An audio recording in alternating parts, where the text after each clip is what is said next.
Olá pessoal, vocês que pretendem aí fazer o concurso da Cefaz DF, concurso muito bom e que agora, né, está na iminência aí de sair o tão esperado, tão demorado edital. Mas agora vai, né? Então nós preparamos um curso aqui, um curso totalmente direcionado aí para o CESP, na modalidade certo e errado, que já foi definida a banca, vai ser o CESP-Sebrasp que vai fazer aí esse concurso, e nós estamos aí com esse curso de contabilidade totalmente atualizado, né, com todas as questões de 2019 aí do CESP, no qual a gente vai analisar tópico por tópico. Ah, Silvio, mas ainda não saiu o edital, mas a gente já sabe que assuntos, né, estarão lá com certeza, né, vários pronunciamentos CPC 00, CPC 27, CPC 25, então a gente vai já trabalhando esses pronunciamentos todos e quando sair o edital, se precisar fazer algum complemento, nós complementaremos aí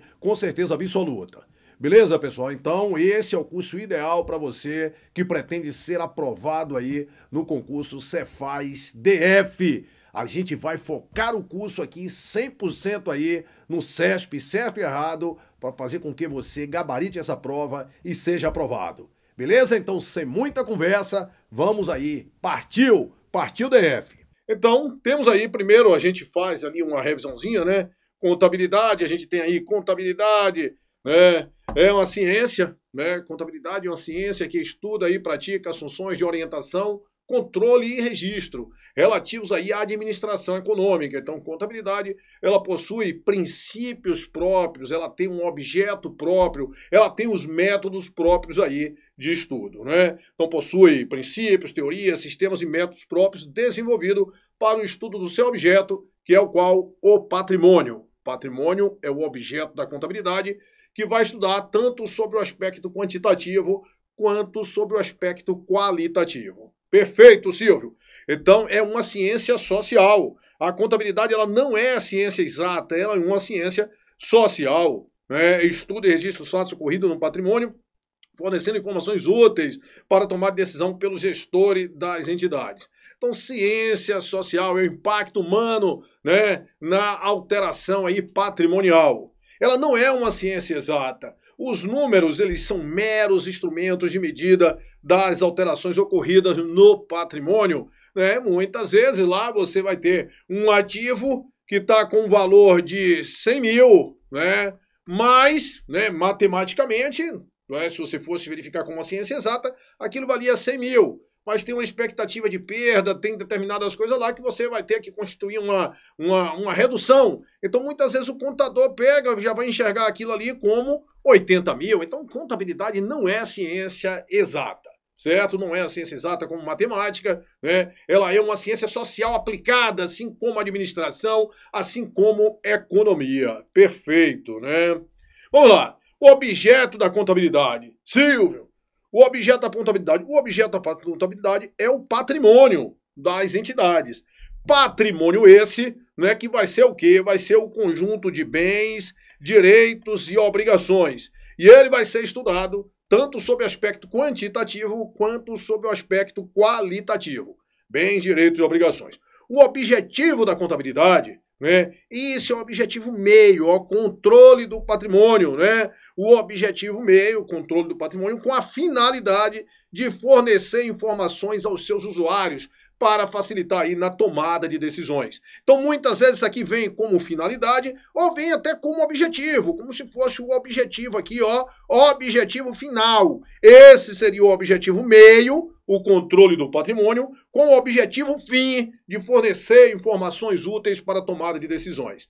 Então, pode ter lá que o objetivo é controlar o patrimônio, o objetivo é fornecer informações úteis para auxiliar os usuários na tomada de decisões. Beleza? Objeto, objetivo, fornecer informações. A grande coisa da contabilidade é essa, né? Fornecer informações para os usuários aí na tomada para auxiliar na tomada de decisões. Beleza. A função da contabilidade. A contabilidade tem uma função administrativa, que vai ser controlar o patrimônio das aziendas, e a função econômica, que vai ser apurar o resultado, também chamado de rédito, que é lucro ou prejuízo. Beleza? Essa é a função da contabilidade. Silvio, e o campo de atuação da contabilidade? O campo de aplicação da contabilidade? O campo de aplicação da contabilidade não pode ser confundida com o seu objeto. O campo de aplicação são as chamadas aziendas, certo? São as chamadas aziendas. Silvio, que diachos são aziendas? Nunca ouvi falar nesse nome. Aziendas são as entidades econômicos administrativas, certo? Toda vez que você tem um patrimônio e sobre aquele patrimônio tem-se uma administração, aquilo passa a ser campo de atuação aí da contabilidade, beleza? Então a gente pode ter contabilidade, né, de, por exemplo, empresas que não são regulamentadas, não são regulares, uma sociedade por conta, em conta de participação, né, que tenha também, né, associações que tenham objeto ilícito, por exemplo, né, tráfico de drogas, jogo de bicho, né? Tudo isso aí depende do objeto. Teve um patrimônio e sobre aquele patrimônio tem-se uma administração, aquilo passa a ser campo aí de atuação da contabilidade, certo? Então as aziendas são entidades econômico-administrativas. Por isso a contabilidade tem a função econômica, que é apurar o resultado, e tem a função administrativa, que é controlar aí esse patrimônio. Perfeito! Vamos lá. Aí, para a contabilidade, né, atingir essa coisa de quê? De fornecer informações, atingir esse objetivo de fornecer informações, ela utiliza-se das técnicas contábeis, certo? As técnicas contábeis são técnicas que vão permitir à contabilidade fazer o quê? Orientação, controle e registro, certo? Então, tá aí. A escrituração vai ser o registro de todos os fatos aí que alteram o patrimônio.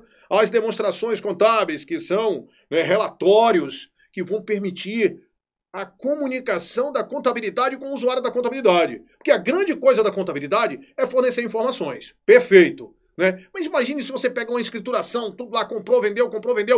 Alguém vai entender aquilo? Não. Aí aquilo vai ser compactado através desses relatórios, chamado de demonstrações contábeis, certo? E aí nós vamos ter também as técnicas contábeis aí da análise de balanço, análise das demonstrações contábeis, que vai permitir aí a decomposição, comparação e interpretação aí dos elementos das demonstrações contábeis. E nós temos também a auditoria, exame de documentos, livros contábeis e registro. Então, contabilidade é a ciência que estuda e pratica as funções de quê? Orientação, né? Controle, OCR. Orientação, controle e registro, certo? Orientação, controle e registro. O registro, pessoal, nós vamos ter esse registro feito através da técnica contábil da qual? Da escrituração, certo? Esse registro vai ser através da técnica contábil da escrituração.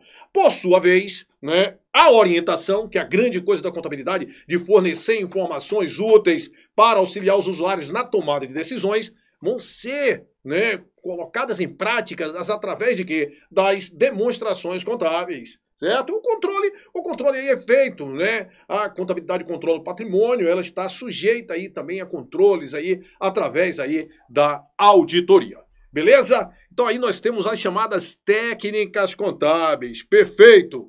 E as demonstrações obrigatórias, né? Essas demonstrações contábeis obrigatórias, segundo a Lei 6.404, são o balanço patrimonial, a demonstração do resultado do exercício, demonstração de lucros ou prejuízo acumulado e demonstração de fluxo de caixa, essa dispensada apenas para capital fechado com PL, o que é inferior a 2 milhões. E se for uma sociedade de capital aberto, está obrigada aí a elaboração dessa demonstração de valor adicionado. Eu digo para vocês que as principais demonstrações são o balanço patrimonial e a demonstração do resultado do exercício. Essas são demonstrações independentes, certo? São as principais demonstrações. As outras são demonstrações, se você for olhar, acessórias. Demonstração de lucros ou prejuízo acumulado. Essa é chamada DLPA, né? Essa vai evidenciar a movimentação que vai acontecer numa conta. Demonstração de fluxo de caixa vai evidenciar a movimentação que vai ocorrer lá no disponível, certo? Disponível de um ano para o outro, aí que vai mostrar nessa demonstração. Então, as grandes coisas aí, balanço patrimonial e DRE. Essa vai evidenciar a situação patrimonial e financeira da empresa, o balanço patrimonial, e ele vai estar dividido em quê, Silvio? Em ativo, passivo e o quê? IPL. A demonstração do resultado do exercício vai evidenciar o desempenho da empresa, certo? A capacidade da empresa de gerar lucros E aqui nós vamos ter as receitas e as despesas. Certo? Essas demonstrações, elas não, né? O que é ativo não vai estar lá na DRE, o que é receita e despesa não vai estar no balanço patrimonial. Mas elas vão se comunicar e vão através da DLPA. A partir do momento que você apura o lucro, né, esse chamado lucro econômico na DRE, esse lucro ele vai, depois, através da DLPA, ela vai entrar onde? No balanço patrimonial. Perfeito?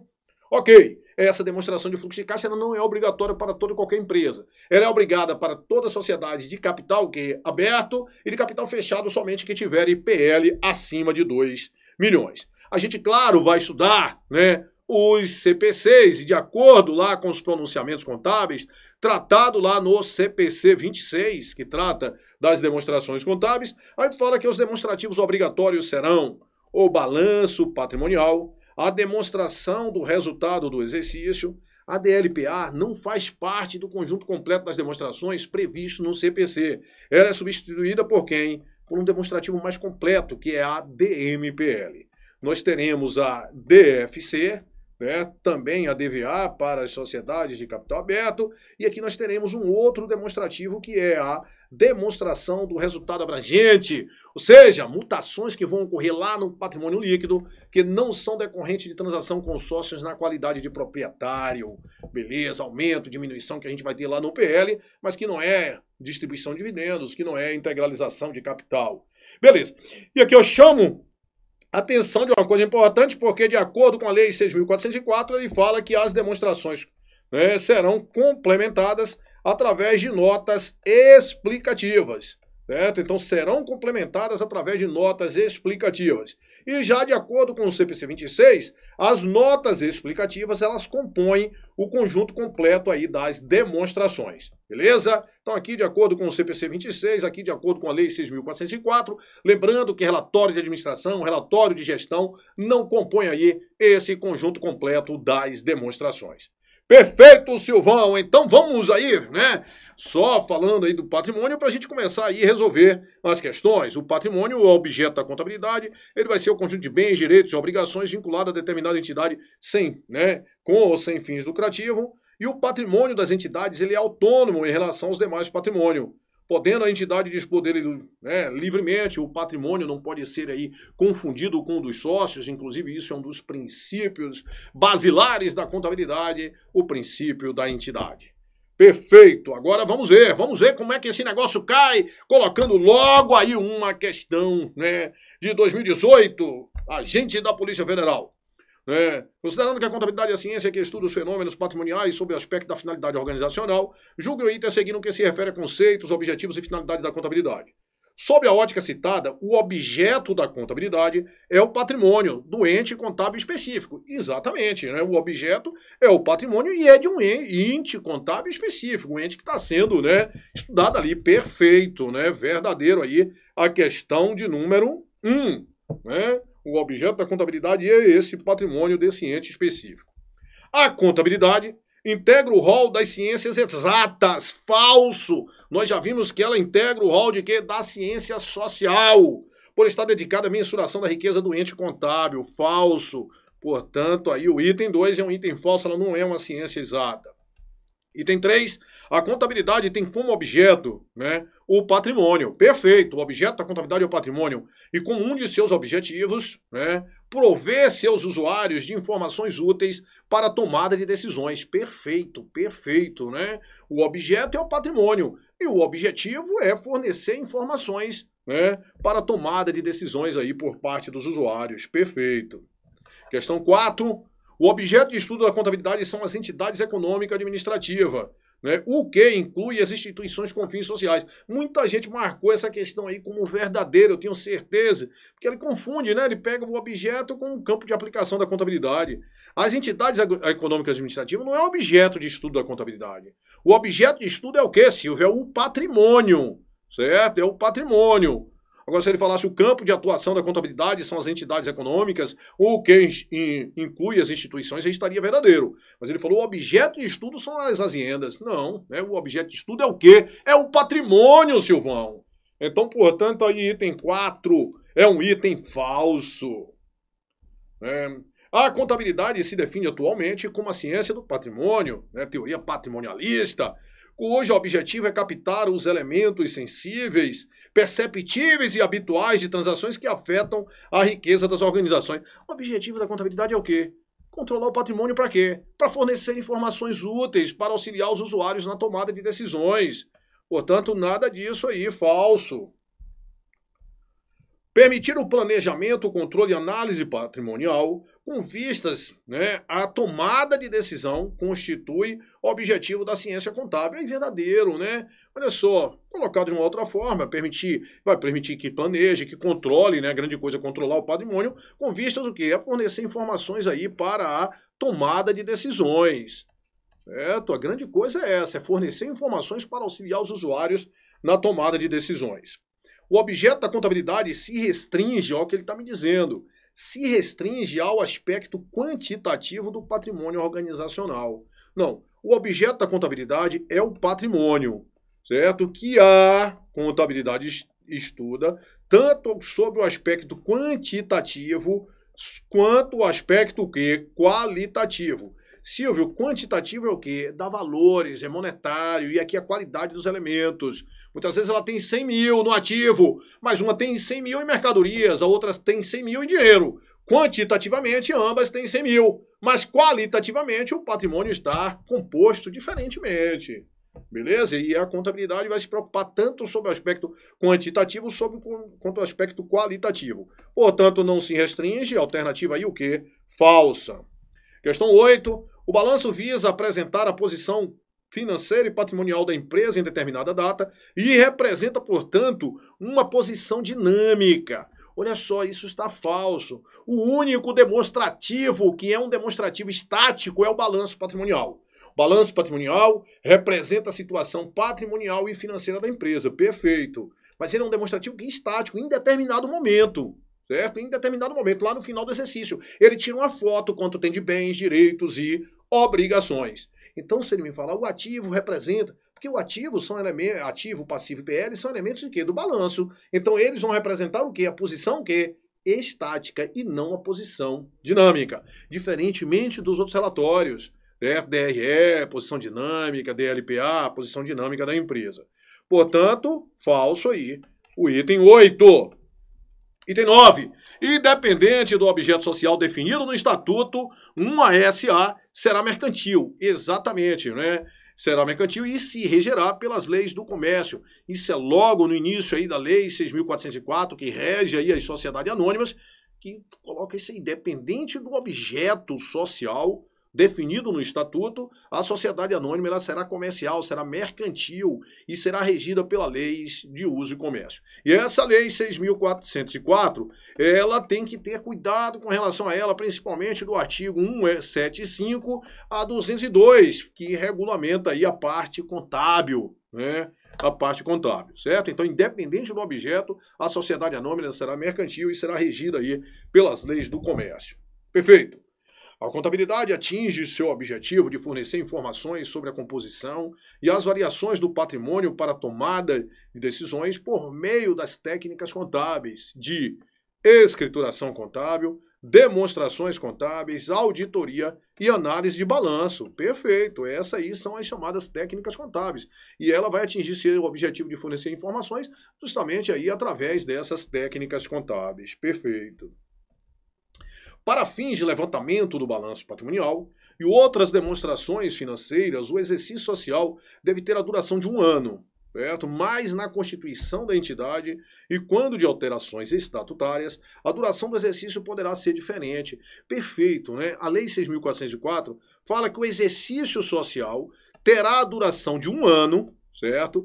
E o término, a data do término, tem que ser fixada no estatuto. Fixada no estatuto. Então se ligue, né? O estatuto, né? O exercício social 1 ano e a data do término, não é do início, não é do início do término, é somente do término fixada no estatuto. Certo? Então, por exemplo, abriu lá a empresa em 1º de julho, 1º/7. Aí, se você quiser que o término, você vai colocar no estatuto que o término é sempre em 31/12. Então, naquele exercício, né? Naquele início das atividades, o exercício social vai ter uma duração diferente de 1 ano. certo? Ou seja, na constituição da companhia, ou então se houver alguma alteração estatutária. Muitas vezes era de 1/7, né, a 30/6, 1/7 a 30/6, 1º de julho a 30 de junho. Aí você quer mudar, porque não está coincidindo com o ano civil, porque não necessita coincidir com o ano civil. Mas agora você quer colocar para coincidir com o ano civil. Aí com aquela alteração estatutária, naquele ano, o exercício social terá a duração diversa de um ano, certo? Então, o exercício social, para fins de levantamento do balanço e outras demonstrações, o exercício social deve ter a duração de um ano, beleza. Mas na constituição da entidade, quando de alterações estatutárias, a duração poderá ser diferente. Perfeito, verdadeiro. As demonstrações financeiras das companhias abertas estão sujeitas às normas expedidas pelas comissões de valores mobiliários e, quando necessário, serão submetidas à auditoria realizada por auditores internos registrada nessa comissão. Olha só, pessoal, nós poderemos ter um SA de capital fechado e de capital aberto. A Lei 6.404 vale para todas as SAs, capital fechado e capital aberto. Ah, o que é capital aberto? Aquela que tem as ações negociadas em mercado de balcão. Certo? Aí o que é que acontece? Mas a Lei 6.404 diz que as sociedades de capital aberto deverão observar as normas expedidas pela CVM, certo?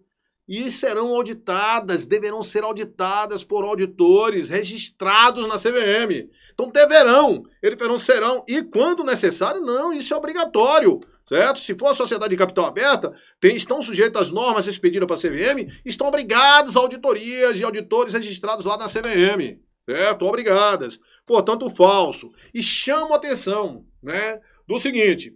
Então, a Lei 6.404 abre essa possibilidade, que as sociedades de capital aberto deverão observar as normas emanadas e expedidas pela CVM, e as normas expedidas pela CVM deverão estar em consonância com os padrões internacionais. Certo? Então se ligue, se for uma sociedade de capital aberto, vale tudo lá dos pronunciamentos contábeis. Aí a gente vai ver, o CESP adora colocar, se for uma sociedade de capital aberto, a ADRE começa pela receita líquida de vendas. Porque sociedade de capital aberto está obrigado a seguir as normas internacionais, seguir os pronunciamentos. E o CPC 26, quando trata da ADRE, fala que o ponto de partida vão ser as receitas líquidas de vendas. Beleza? Portanto, aí item 12 é um item falso. Item 13, vamos lá. A companhia que for fechada com patrimônio líquido computado na data do balanço superior a 2 milhões não é obrigado a elaborar e publicar a demonstração do fluxo de caixa. Falso, né? Essa aí é que está obrigada. Se for fechada, né, superior a 2 milhões, pessoal, que está obrigada a elaborar a chamada DFC, né, demonstração dos fluxos de caixa. Companhia aberta, cujo patrimônio líquido na data do balanço seja inferior a 2 milhões, não está obrigada a apresentar a demonstração do fluxo de caixa. Ele gosta desse tipo de questão. Só que agora ele está me dizendo que inferior a 2 milhões não está obrigada. Mas ele me falou companhia aberta. Companhia aberta independe de quê, Silvio? Independe do valor do patrimônio líquido. Portanto, aí falso.